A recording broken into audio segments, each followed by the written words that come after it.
कि गौ सेवा से बहुत जल्दी शरीर पवित्र होता है, हृदय भी पवित्र होता है और गोविंद भी प्रसन्न होते हैं। यदि गाय घर में पाली जाए या गौशाला खोली जाए और गौओं की सेवा की जाए, जिनके पास अर्थ है, भाव है, भगवान स्वयं श्री कृष्णचंद्र जी ने गौ सेवा स्वीकार की, गौ में चराई। गौओं की परिक्रमा करने से, जैसे आप प्रभु के बिहारी जी के मंदिर की 4 परिक्रमा करें तो जो फल आपको मिलेगा वही गाय की 4 परिक्रमा कर ले तो आपको प्राप्त हो जाएगा। गौ की प्रदक्षिणा से, गावः प्रदक्षिणी कार्यावंदनीया ही नित्यशः, जो रोज गाय को प्रणाम करता है और गाय की प्रदक्षिणा करता है तो भगवत प्रदक्षिणा का उसे फल प्राप्त होता है। यदि घर में गाय बंधी है और भूखी है और प्यासी है तो तुम्हारे सारे पुण्य नष्ट हो जाएंगे। गाय के गोबर से जहां लेपा जाता है, वहां जिस देवता का आवाहन करोगे वही देवता आकर विराजमान हो जाएगा। गौएं जहां विराजमान रहती, गौशाला में भजन करे तो कई गुना बढ़कर के प्राप्त होता है।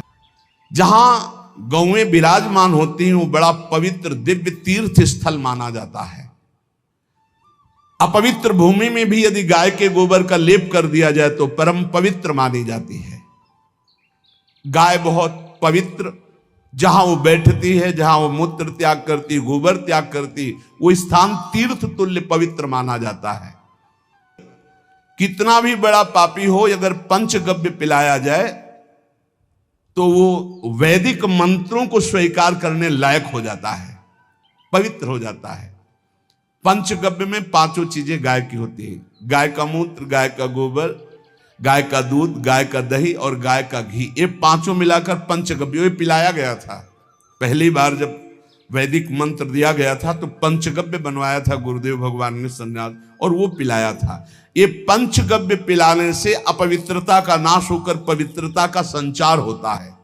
इसलिए धन्य है उनका जीवन जो गौ सेवा परायण है भगवत भाव से। गाय में साक्षात भगवान का भाव रखकर गौ सेवा करते हैं। गाय बंदी हो घर में, वो प्यासी है और भूखी है, तुम्हारे सुकृत नष्ट हो जाएंगे। तृषिता गौर गृहे बद्धा, क्योंकि तुम्हारे पास है, सेवा करना चाहिए। यो वै गाम प्रतिसिद्धेन्तो चरंतिम च स्वतृणम नरः तस्य पूर्वे च पितरः कंपन्ते पतनोन्मुखा। यदि गाय हरी हरी घास चर रही कहीं और तुमने डंडा ऊपर प्रहार किया और लाठी मारी तो तुम्हारे पितर खोपड़ी के बल नरक जाने के लिए तैयार हो गए। ये लिखा है कि जो प्रतिदिन अग्रग्रासे परोभावा कर्तव्यो भक्ति तोन्वहम अकृत्वा स्वयं आहारम कुर्वम नापनोति दुर्गतिम। जे ही तुम्हारे गृहस्थ में घरों में पहले होता था, अब तो भगवान जाने, जे ही पहली रोटी तवा में गई तो वो निकाल करके पक्की रखी जाती थी गौग्रास के लिए, पहला रसोई में।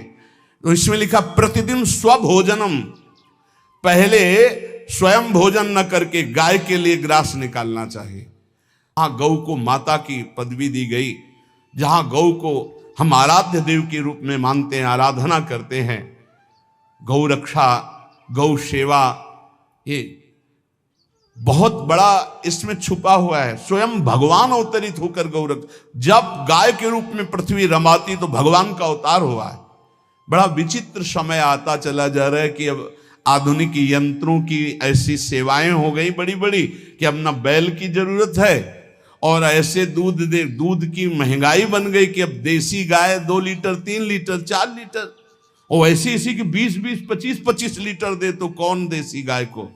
तो गौओं का सेवा का भावना शास्त्र आज्ञा करता है। जो प्रतिदिन गौग्रास निकालता है, अर्पित करता है, तो उसको अग्निहोत्र करने का फल मिलता है, उसके पितरों को तृप्ति मिलती है और समस्त देवताओं के पूजन का फल मिल जाता है जो गौग्रास निकाल। जिनके पास अर्थव्यवस्था, जो गृहस्थ धर्म में है या जिनके पास अर्थ है, कुछ रोज 1 रुपया निकालो। हम कह रहे रोज निकालो तो महीने में 30 रुपया होते। 30 रुपया में एक गाय को हरी घास तो एक टाइम पवा ही सकते हो ना। बहुत नहीं है तो 1-1 रुपया निकाल के अगर एक गाय को चारा दोगे तो एक बार का भोजन तो हो ही सकता है। 30 रुपया में हरी घास जाकर के उसके दावा एक बार तो पवा दोगे ना। अग्रग्रासे परोभावा कर्तव्य भक्तितोन हम, भक्ति पूर्वक गाय को एक ग्रास भोजन में 1 रोटी तो निकालना चाहिए गाय के लिए, ऐसा शास्त्र आज्ञा कहता है। जो ऐसा करता है तो अकृत्वा स्वयमाहारम कुर्वन् नाप्नोति दुर्गतिम, अपने आहार से 1 रोटी निकालकर गाय को देता है और स्वयं 3 रोटी भले पाले 1 रोटी गाय को दे दी तो बोले उसकी दुर्गति नहीं होगी, अर्थात उसके अंदर भाव बढ़ता चला जाएगा, वो भगवान की भक्ति में।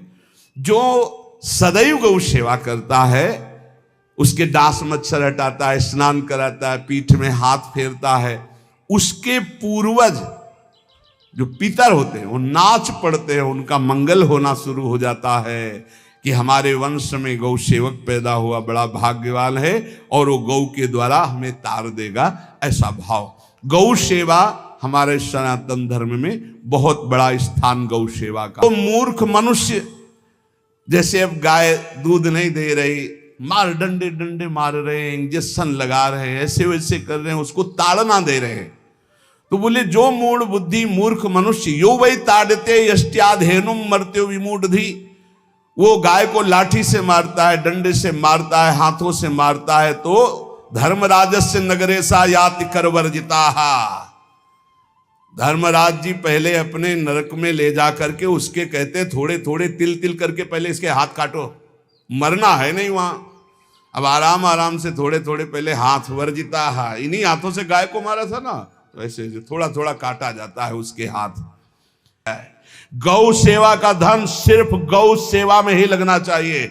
आप गौ सेवक है, दूध पान कीजिए, रोटी खा लीजिए, लेकिन गौ सेवा का अर्थ आप अपने वासनाओं की पूर्ति में, अपने मनोरंजन में या अपने मन के संकल्प भावना में नहीं पूरी कर सकते।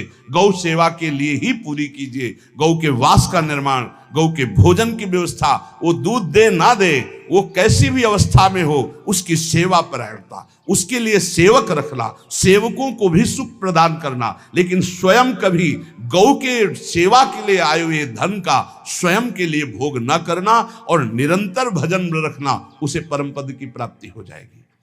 जो गौ के शरीर को स्नान कराता है, गौ के शरीर को कीट आदि से, मच्छर आदि से रक्षा करता है और खूब अच्छा अच्छा पदार्थ गौ को, केवल दूध के लोभ से नहीं, ये हम गौ सेवा की बात कर रहे हैं, ये कि नहीं वहां 10 लीटर दूध देती तो हाथ फेरो, जब दूध नहीं देती है तो चारा भी ठीक से नहीं दे रहे और उसके ये स्वार्थी हो, गौ सेवा का बात नहीं।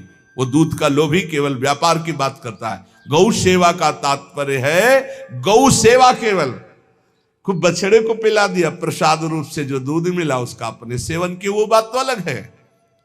अब बछड़े को तो जरा सा केवल पिन्हाने के लिए कर दिया और खूब सारा दूध लीटर में नाप करके जा रहा है और उस समय तक तो खवाओ पियाओगे ही खूब अच्छे से, उसके बाद जब दूध देना बंद किया तो उसका आदर सत्कार खत्म, खोल के बाहर ऐसे वो प्लास्टिक खाते घूम रही है, तो ये गौ सेवा नहीं मानी जाएगी, वो स्वार्थ पूर्ति मानी